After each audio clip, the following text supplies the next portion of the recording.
प्रभु यीशु मसीह के नाम से आप सबको जय मसीह की। मेरे प्रियो, आज हम जानेंगे कि भविष्यवाणियाँ आज के समय में क्यों नहीं है। पहले समय में थी, नए नियम में भी जो शुरुआती मसीह थे उनके समय में थी, भविष्यवाणियाँ की जो आशीषें थीं वो थी। ओके, अभी के समय में भविष्यवाणियाँ क्यों नहीं हैं वो हम जानेंगे आज इस वीडियो में। चलिए शुरू करते हैं।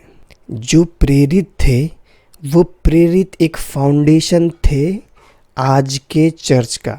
अब हम देखते हैं कि एक घर जैसे होता है, उस घर में घर बनाने से पहले, जब घर कंप्लीट होता है उससे पहले फाउंडेशन डाला जाता है, यानी कि नींव डाला जाता है एक घर का। ओके, उसके बाद में ऊपर का जो लैंडर डाला जाता है, फिर दीवारें खड़ी की जाती हैं, फिर दरवाजे वगैरह ये सब बनाए जाते हैं। ओके, मतलब उसी के अंदर बनाए जाते हैं। लेकिन सबसे पहले, कहने का मतलब ये है कि जो सबसे पहले बनाया जाता है वो नींव डाला जाता है। भविष्यवाणियाँ की जो आशीषें थीं वे पुराने नियम में और नए नियम के कुछ विश्वासियों में था, चेलों के पास था वो आशीष। हाँ, और पुराने नियम में था भविष्यवाणी बोलने का आशीष। वो ऐसा वाला भविष्यवाणी नहीं था कि वो आपका पर्सनल भविष्यवाणी करें। ओके, कि आपके घर में इतना चावल है, इतना ये है, आपका पास कार नहीं है, कार है, कार आने वाला है, घर बनने वाला है, ये वाला नहीं। वो रिलेटेड होता था जो पुराने नियम में और नए नियम के विश्वासियों में। पहले विश्वासी मतलब एपोस्टल्स यानी प्रेरितों के पास जो भविष्यवाणी का आशीष था वो रिलेटेड होता था चर्च के उन्नति को लेके। लेकिन आज जो भविष्यवाणियाँ होता है वो पर्सनल व्यक्तिगत भविष्यवाणी होता है और उससे चर्च का कोई उन्नति नहीं होता। ओके, लोग कहते हैं कि मतलब पास्टर से ऐसा भविष्यवाणी करते हैं कि आपके पास मिरेकल मनी आने वाला है, आपके बैंक में आपका जो कार आने वाला है, हाँ, आपका घर बनने वाला है यीशु के नाम से। मतलब ऐसा भविष्यवाणी करते हैं। ओके, तो अभी ये जो भविष्यवाणी का आशीष है ये बंद हो चुका है, अभी नहीं है। जितना भी परमेश्वर को कहना था, हमसे कुछ भी कहना था, वो सब वो कह चुका है बाइबल के जरिए। लेकिन जब बाइबल कंप्लीट नहीं हुआ था तब भविष्यवाणी का आशीष था उस समय तक, ताकि परमेश्वर उन्हें दिखाए, हाँ, उन्हें बताए क्या होने वाला है आगे, और वे चेले लिखें। और चेलों ने लिखा भी। प्रकाशित वाक्य की पुस्तक देखिए, यूहन्ना ने लिखा पूरा क्या होने वाला है, क्या सब कंप्लीट बता दिया है कि अब क्या होने वाला है। ओके, 1000 साल का राज होगा, एंटी क्राइस्ट वगैरह, ये वो सब बात उसमें है। तो वो जो भविष्यवाणी का जो आशीष परमेश्वर ने चेलों को दिया था और कुछ शुरुआती नए नियम के जो शुरुआती विश्वासी थे उनको ये भविष्यवाणी का आशीष इसीलिए दिया था ताकि जो चर्च का फाउंडेशन है वो डाला जा सके। ओके, आप समझ गए।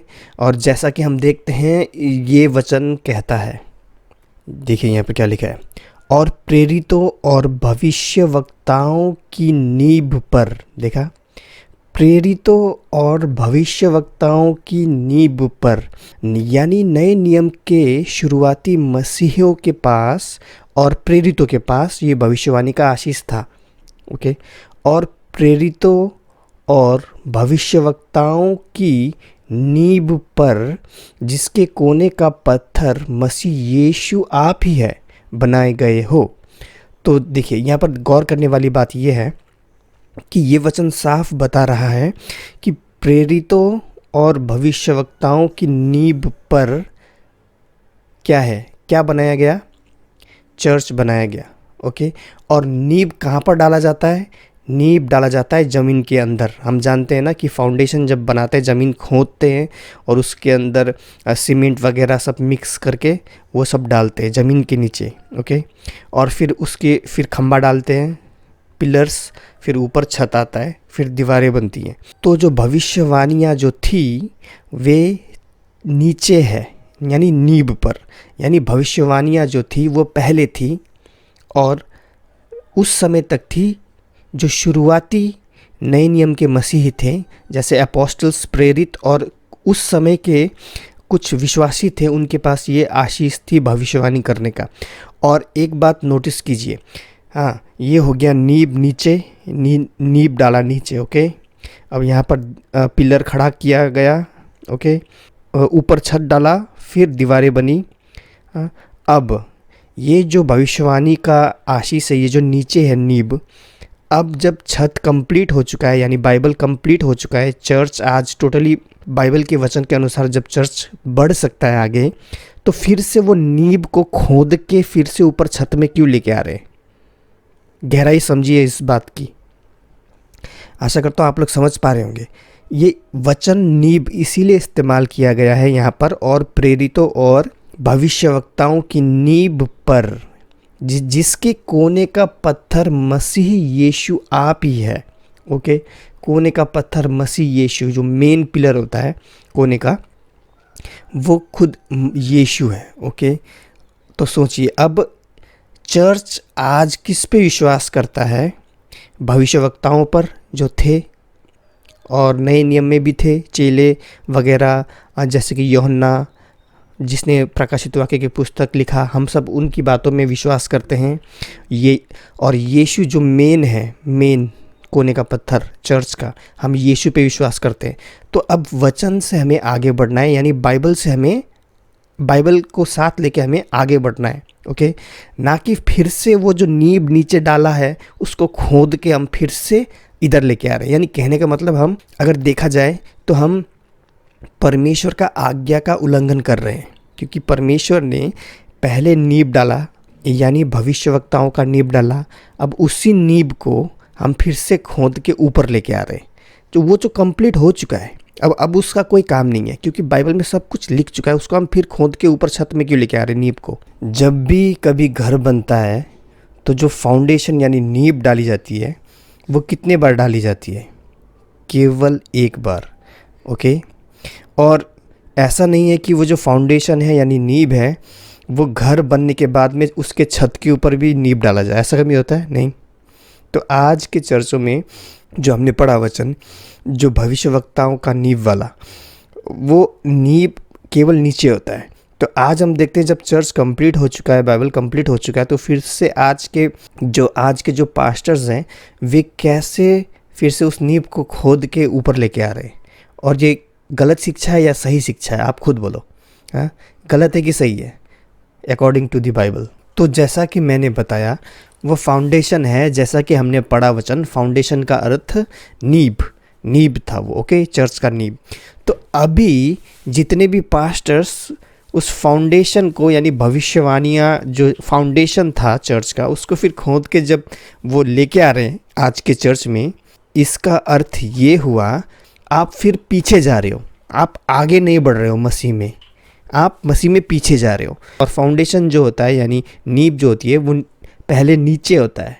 ओके, तो जितने भी विश्वासी और जितने भी पास्टर आज भविष्यवाणियों पे विश्वास करते हैं, वो असल में आत्मा में और परमेश्वर में पीछे जा रहे हैं, आगे नहीं बढ़ रहे हैं। यहाँ पर मेरे कहने का ये मतलब है कि जितने भी पास्टर्स आज भविष्यवाणियाँ करते हैं लोगों के लिए, ओके, तो ये जो भविष्यवाणी है ये नींव है। ओके, तो ये लोग प्रभु में पीछे जा रहे हैं, ना कि आगे बढ़ रहे हैं। हाँ, ये समझ गए इस बात को? गहराई समझो इस बात को एक बार ध्यान से, क्योंकि जो नींव है वो ज़मीन के अंदर जाती है, फिर खंभे बनते हैं, फिर छत डलती है घर बनाते वक्त, फिर दीवारें बनते हैं। तो ये जो पास्टर्स आज भविष्यवाणियाँ करते हैं, ये प्रभु में पीछे जा रहे हैं, क्योंकि भविष्यवाणियाँ जो है वो नींव है आज के चर्च का। तो जो पास्टर्स आज के समय में भविष्यवाणी कर रहे हैं, जैसा कि मैंने कहा, वे प्रभु में पीछे जा रहे हैं, यानी वे प्रभु में अभी भी बालक हैं, वे बालक बन रहे हैं प्रभु में। देखिए, जब हम बपतिस्मा लेते हैं तब हमारा नया जन्म होता है, तब हम आत्मा में यानी प्रभु में हम एक बालक होते हैं, बच्चे की तरह। ओके, हम बालक होते हैं, लेकिन धीरे धीरे समय के साथ में प्रभु हमें बढ़ाते जाता है आत्मा में।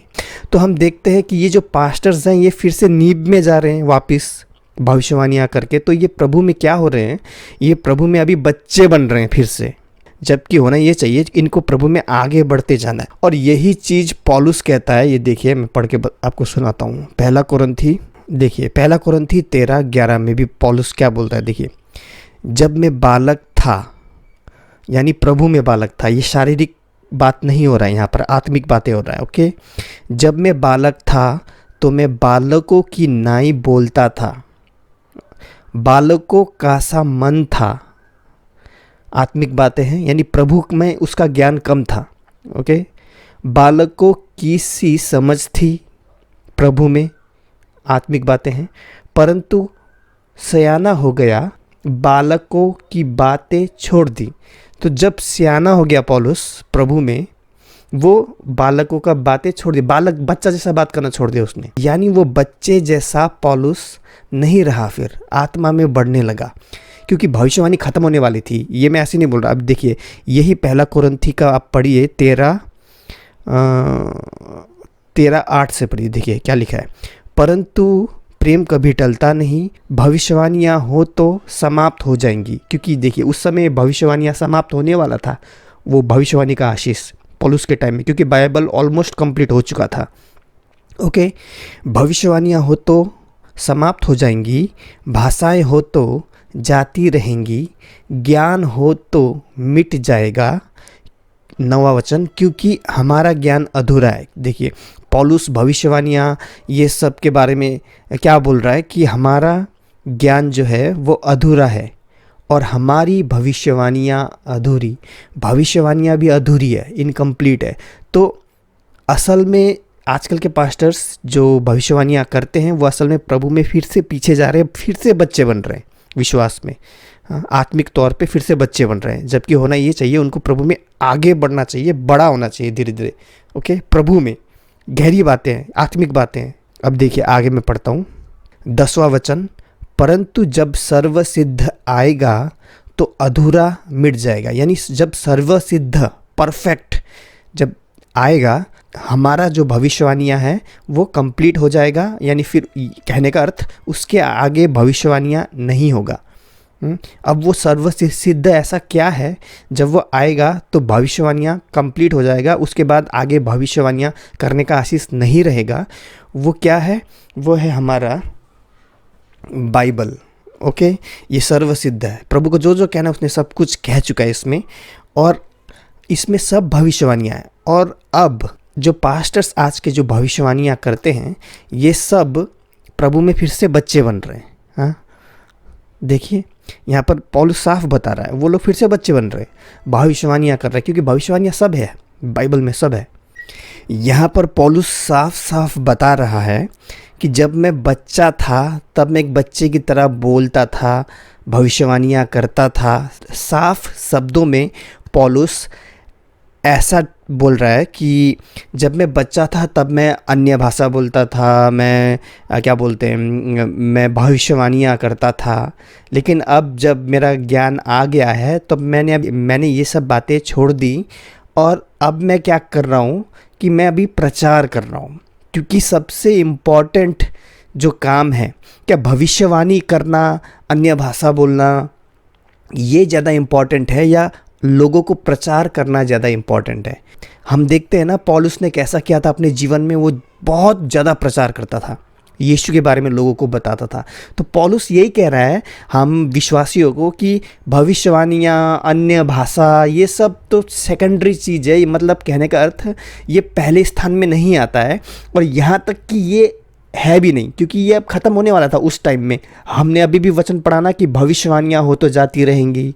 पौलुस का कहने का अर्थ यहाँ पर यही है कि भविष्यवाणियाँ और अन्य भाषा बोलने के पीछे मत भागो, लेकिन इम्पॉर्टेंट चीज़ जो सर्वसिद्ध आ जाएगा तो पूरा हो जाएगा। कहने का अर्थ है प्रचार करो यीशु के बारे में। कहने का अर्थ ये है पौलुस का कि इन सब चीज़ों में टाइम वेस्ट मत करो, क्योंकि ये सब चीज़ इतना इम्पॉर्टेंट नहीं है। उस समय भी ये सब झूठी शिक्षा आ चुकी थी चर्च में।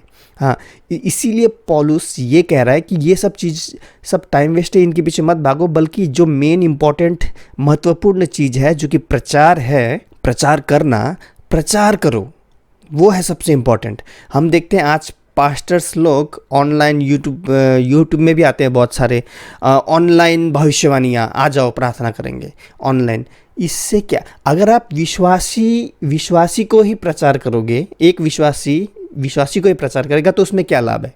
कुछ लाभ है? अब देखिए यीशु ने क्या कहा था कि अगर हम अपने आप अपनों को ही प्यार करेंगे तो उसमें क्या लाभ, तुम्हें क्या लाभ? क्योंकि पापी भी वैसा ही करते हैं, वे अपनों को ही प्यार करते हैं। तो विश्वासी विश्वासी को प्रचार करेगा। आज विश्वासी विश्वासी का भविष्यवाणी करता है कि नहीं? आप देखिए यूट्यूब में लाइव आके भविष्यवाणियाँ करते हैं। ये सब फालतू चीज़ है। इम्पॉर्टेंट चीज़ पौलुस यहाँ पर कह रहा है कि जो है वो है प्रचार करना। और फिर कितना भी बड़ा पास्टर हो, वो चाहे जितना भी भविष्यवाणी कर ले, वो सब व्यर्थ है। मैं ऐसा क्यों कह रहा हूँ वो व्यर्थ है? क्योंकि प्रभु उससे खुश नहीं होगा, चाहे वो जितना भी भविष्यवाणी कर ले, क्योंकि भविष्यवाणी तो अभी है ही नहीं। सबसे पहली बात, वो कंप्लीट हो चुका है। लेकिन फिर भी अगर वो भविष्यवाणी कर रहा है लोगों की, तो प्रभु उससे खुश नहीं होगा।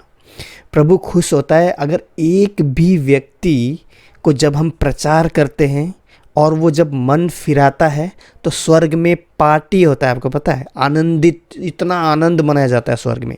तो इम्पॉर्टेंट क्या हुआ? भविष्यवाणियाँ करना। सबसे पहली बात तो भविष्यवाणियाँ है नहीं, वो बंद हो चुकी है। लेकिन फिर भी अगर कोई पास्टर भविष्यवाणियाँ करता है तो क्या उससे प्रभु खुश होता है? नहीं होता है। जैसा कि हम पढ़ते हैं, ये देखिए लूका 15:7 में देखिए क्या लिखा है। मैं तुमसे कहता हूँ, यीशु ने कहा है, मैं तुमसे कहता हूँ कि इसी रीति से एक मन फिराने वाले पापी के विषय में भी स्वर्ग में इतना ही आनंद होगा जितना कि 99 ऐसे धर्मियों के विषय नहीं होता जिन्हें मन फिराने की आवश्यकता नहीं। तो ये देखिए प्रभु क्या कहता है कि अगर एक भी व्यक्ति अपना मन फिराव करता है पाप से, तो प्रभु और स्वर्ग में क्या होता है? बहुत आनंद होता है। यानी प्रभु भी बहुत आनंदित होते हैं, स्वर्गदूत आनंदित होते हैं कि एक व्यक्ति ने अपना पाप से मन फिराया और वो प्रभु में आया। और मन फिराव कैसे होता है? जब आप लोगों को प्रभु के बारे में बताते हैं। विश्वासी का भविष्यवाणी कर रहा है ना, उससे क्या प्रभु खुश होता है? नहीं। प्रचार करने से मन फिराव होता है लोगों का, फिर प्रभु खुश होते हैं। तो इम्पॉर्टेंट है प्रचार करना। यदि आपका कोई सवाल है तो कमेंट्स में आप पूछ सकते हैं नीचे। हाँ, और मेरे प्रियो, ज़रा मैंने जो वचन दिए उनको ध्यान से पढ़िए, खुद से नोट करके रखिए, खुद से पढ़िए। आज के लिए इतना ही, मिलते हैं अगली वीडियो में। तब तक के लिए जय मसीह की। प्रभु यीशु मसीह आप सबको आशीष दे।